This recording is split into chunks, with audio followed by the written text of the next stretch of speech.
Yes. Yes. Again, don't worry about supers. Least of my worries. Are we rolling on this? Yes, we are live. I see it right now. Okay. Ready? Listen. Go ahead and count us down. Get ready. Go ahead and roll and record.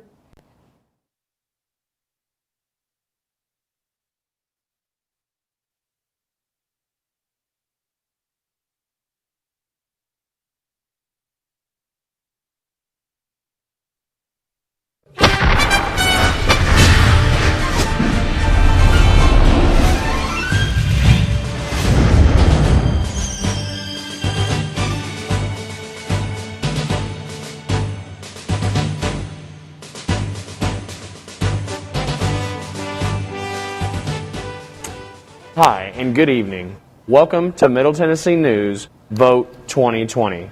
Due to safety guidelines, we actually will be shooting live from 2 locations tonight. I am right here in election headquarters. And I'm Christy Jones, live from our second location on this election night, the Middle Tennessee News Newsroom. We have a team of reporters and producers dedicated to bringing you local content from the Middle Tennessee area. At 7 and 8 o'clock, we'll have cut-ins with elections results as they come in. And at 9 o'clock, we have a full 30-minute newscast with the final results we've collected throughout the evening. Here are the races we're covering tonight. In the Tennessee House of Representatives District 62, incumbent Republican Pat Marsh is running unopposed. In Bedford County, in the township of Normandy, Alderman Kara Brannon and Sandy Jones are also running unopposed. In Shelbyville City Council, Ward 1 Henry Feldhaus is the lone candidate on the ballot, as is Gary W. Haile City Council, Ward 3. Also in Shelbyville, we're following City Council Ward 5. Stephanie Isaacs and Jean Prue are vying for that seat. And in the town of Ward Trace, 4 candidates are running for alderman. We'll let you know who wins that race as soon as it's available. Tennessee House of Representatives District 46, incumbent Republican Clark Boyd is running unopposed. In Cannon County, School Board Member District 2, unexpired term. Jennifer J. Duggin is running unopposed. And the mayor of the Auburn town is pretty much decided. Roger Turney is unopposed. In the city of Auburntown, 5 candidates are running for alderman, and the vote calls for 6. They are Rita Davis, Janice M. Fletcher, Tina R. Fletcher, Marty Jean Harris, and Dean Nichols. We'll also be following County Commissioner District 5. Crystal Alexander and Ethel A. Minor are running for that seat. And School Board Member District 5 looks to be decided. Aletha Anderson Thomas ran unopposed. The city of Woodbury decided between Andy Duggin and Michael T. Reed for mayor. Also in the city of Woodbury, 7 candidates are vying for 6 seats as aldermen. We'll let you know who wins those seats as soon as we get the returns. And finally in Cannon County, there's a sales tax referendum, a wheel tax referendum. We'll let you know if those pass. Over to Coffee County, only one race to call. Incumbent Republican Rush Bricken is running unopposed for Tennessee House District 47. In DeKalb County, independent candidate and challenger Patty Sizemore is looking to beat incumbent Republican Terry Lynn Weaver for Tennessee House of Representatives District 40. We're following that race for you. In Rutherford County, quite a few races to follow. Incumbent Republican Tim Rudd is being challenged by Democratic candidate Mary R. Vaughn for the District 34 seat of Tennessee House of Representatives.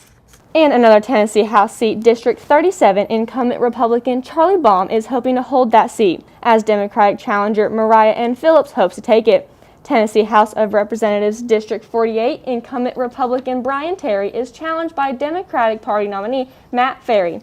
Incumbent Republican Representative Mike Sparks is being challenged by the Democratic nominee Brandon Thomas for the Tennessee House of Representatives District 49 seat.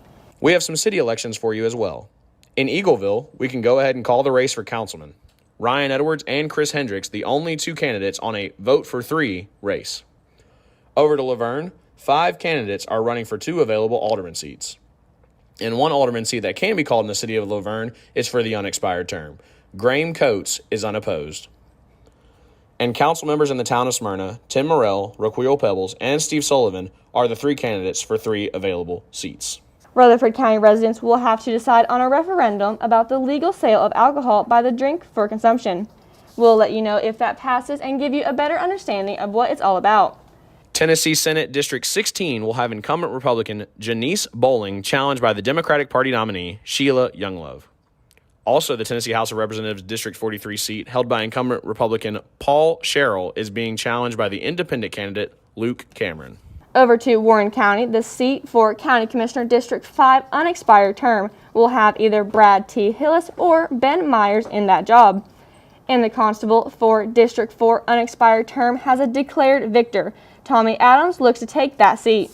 The city of McMinnville is deciding who they want as their mayor. 3 candidates are running for that job. Ryle B. Chastain, Brett Simmons, and Billy Wood would like to have the position. We'll be following that race closely. Also in McMinnville, 8 people are running for 3 available spots as aldermen. Joel Akers is running unopposed for mayor of Centertown. Jerry L. Lorance and Ramona A. Mathis are the 2 names on the ballot for the 2 available alderman seats in Centertown. In the township of Morrison, the 3 available seats for aldermen look to be filled by the 3 candidates William K. Dillard, Martha Sue Jones, and Keith Youngblood. The town of Viola has 3 candidates running for mayor: Trent Prather, Rhonda F. Smith, and Kimberly Templeton. Also in Viola, 5 people are running for 5 available alderman seats. In the Tennessee House of Representatives District 57 race, incumbent Republican Susan M. Lynn is challenged by independent candidate Tom Soddick. And the last county we're following is Wilson. In Mount Juliet, 2 candidates are running for mayor, James Maness and Dan Walker. Also in Mount Juliet, Commissioner District 1 will have either Ray Justice or Vince King as the commissioner. District 3 will also have to decide between candidates Art Giles or Scott Hefner. District 4 commissioner will be one of these 3 candidates on your screen. And over to my hometown, the city of Lebanon will have to decide between 4 candidates for mayor. Alderman Ward 1, Joey Wayne Carmack, is unopposed. Lebanon Alderman Ward 2 has 3 candidates on the ticket, and we'll let you know who wins that one. And for Lebanon Alderman Ward 5, looks like Robert Tick Bryan will hold that office.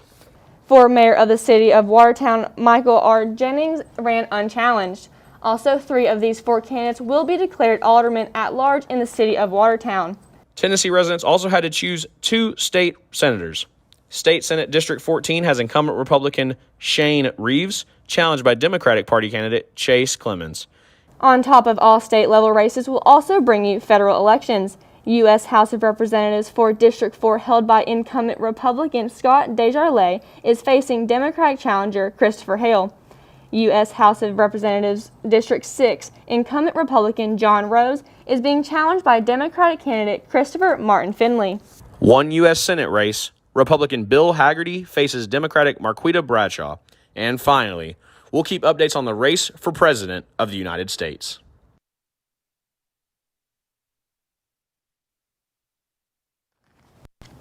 So as you can see, we will be covering a lot of races for you guys tonight. And one we have up, Mariah Phillips and Charlie Baum are taking each other on for the House District 37 seat. We spoke with these candidates earlier today. Incumbent Republican Charlie Baum and Democratic challenger Mariah Phillips are going head-to-head for the Tennessee House of Representatives District 37 seat. Baum is considered to be a fiscal conservative by his platform and supporters. According to Baum's platform, one of his top priorities is to keep communities and neighborhoods safe. Baum stated that he has worked to increase funding for criminal justice by $117 million and state funding for law enforcement by $20 million. He stated that he has several ways in which he is improving Tennessee health care. Baum co-sponsored the Tennessee telehealth legislation, which expanded the electronic delivery of health care with equal coverage. According to his platform, he is also co-sponsoring legislation to prevent surprise medical billing. Baum stated that he is also co-sponsoring legislation to remove barriers blocking new health care providers from entering the market and providing services. Democratic challenger Mariah Phillips has some other opinions on several issues involving healthcare and education. I'm working hard for the hardworking people. I am a mother of 5. I'm a public school teacher. I know what it's like to live paycheck to paycheck, and so does most of this district. I want to make sure that we fully fund education and that we recognize that education is a foundation for all students, all of our young people to be successful. I also have a focus on healthcare. because healthier communities also create all of those things that I mentioned before. And I'd like to do that through expanding Medicaid, making sure that we have laws on the books that take care of working people, making sure that our economy really works for everyone. You can go to my website at mariah4tn.com and it'll show you kind of a vote plan, where your nearest polling location is, a sample ballot, and it'll actually link you to all the different candidates that are running on that ballot so you can find out information for yourself. And I hope that once you discover for yourself who the candidates are on the ballot, that you'll make that decision to vote for me. We will be keeping you updated on the race and tell you who wins the seat at the end of the night. Early voting numbers are sky high compared to the last presidential election. Rutherford County, Tennessee is no exception. Rutherford County and all of Tennessee are having more and more citizens vote early. Rutherford County voters, both young and old, are heading to the polls to cast their ballots. For some voters, they made their mark and voted for the first time in a major federal election. I just want to vote early because I don't know if on election day I'll be busy or have something pop up, and I wanted to do my civic duty. Other voters have been voting since 1982 and haven't missed the early voting period yet. It's what's convenient, but it's important for everybody to vote. There's a lot at stake anymore. There are 30,000 more registered voters in this election than in 2016. 74% of Rutherford County citizens voted early in the 2016 presidential election.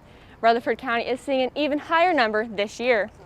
In the last presidential race, 64% of all registered voters voted early or on election day. There are more early votes in this election than total votes of the last presidential race in Rutherford County. Over 120,000 citizens voted early compared to 2016's turnout of almost 80,000. Polling centers had strict policies on social distancing and had hand sanitizer available for voters. During the last few days to vote early, masks were added to the list of what to bring when voting as the Rutherford County mask mandate went back into effect on Wednesday, October 28th to further their Rutherford County Responsible program and combat the recent spike in cases. Signing off, Christy Jones, Middle Tennessee News. We'll continue to see how those numbers compare to in-person voting this year. Well, that's all the time we have for our first look at Election Night Vote 2020. Thanks for joining us. Chase and I will be back at 8 for a look at the latest election results.